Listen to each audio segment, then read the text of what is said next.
یہ ہاتھ کی کڑھائی صرف دھاگوں اور کپڑے کا نام نہیں، بلکہ اس میں چھپی ایک خاموش کہانی ہے۔ سبز کپڑے پر بنے یہ سرخ پھول کسی باغ کے نہیں تھے، یہ ایک دل کی دھڑکن تھے۔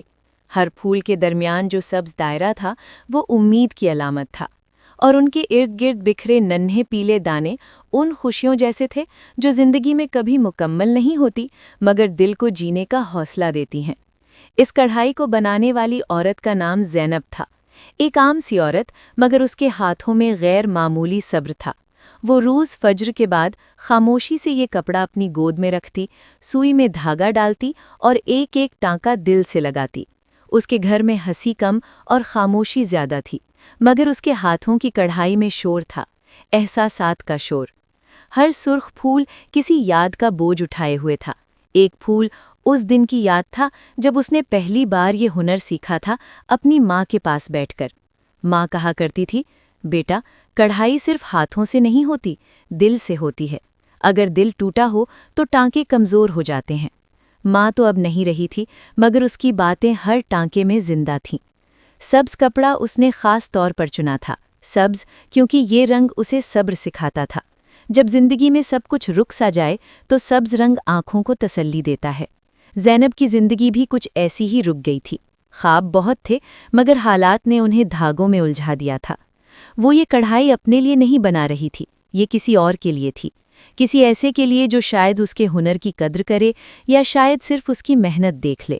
وہ جانتی تھی کہ دنیا میں بہت سے ہاتھ کڑھائی کرتے ہیں، مگر بہت کم دل اس میں شامل ہوتے ہیں۔ ہر پھول کے پتے بڑے غور سے بنائے گئے تھے، اگر ذرا سی بھی لاپرواہی ہوتی تو پورا نقش بگڑ جاتا۔ یہی تو زندگی تھی، ایک غلطی اور سب کچھ بکھر جاتا۔ رات کو جب سب سو جاتے تو زینب چراغ کی مدھم روشنی میں آخری ٹانکے لگاتی۔ اس وقت اس کے آنسو بھی دھاگے کی طرح باریک ہوتے، مگر وہ گرنے نہیں دیتی تھی۔ وہ جانتی تھی کہ اگر آنسو کپڑے پر گر گئے تو رنگ بدل جائے گا، اور وہ نہیں چاہتی تھی کہ اس کی کہانی دھندلی ہو۔ یہ کڑھائی مکمل ہونے کے قریب تھی، مگر زینب کا دل بھرا ہوا تھا۔ اسے ڈر تھا کہ کہیں یہ فن بھی دنیا کے شور میں گم نہ ہو جائے، کہیں یہ پھول کسی الماری میں بند نہ ہو جائیں، بغیر سراہے، بغیر سمجھے۔ مگر پھر اسے خیال آیا، اگر ایک بھی دل ایسا ہو جو ان ٹانکوں کی خاموش زبان سمجھ لے تو یہ کڑھائی بیکار نہیں۔ جب اس نے آخری ٹانکا لگایا تو اس نے کپڑے کو سینے سے لگا لیا۔ اس لمحے اسے یوں لگا جیسے اس نے اپنا دل کپڑے پر سی دیا ہو۔ اس کے چہرے پر ہلکی سی مسکراہٹ تھی اور آنکھوں میں ایک دعا یہ کہ یا اللہ، میرے ہاتھوں کے اس کام کو کسی کے دل تک پہنچا دے۔ اگر آپ اس کڑھائی کو دیکھ رہے ہیں تو یاد رکھیں، یہ صرف ڈیزائن نہیں، یہ کسی کے صبر، کسی کے خواب اور کسی کی خاموش جدوجہد کی تصویر ہے۔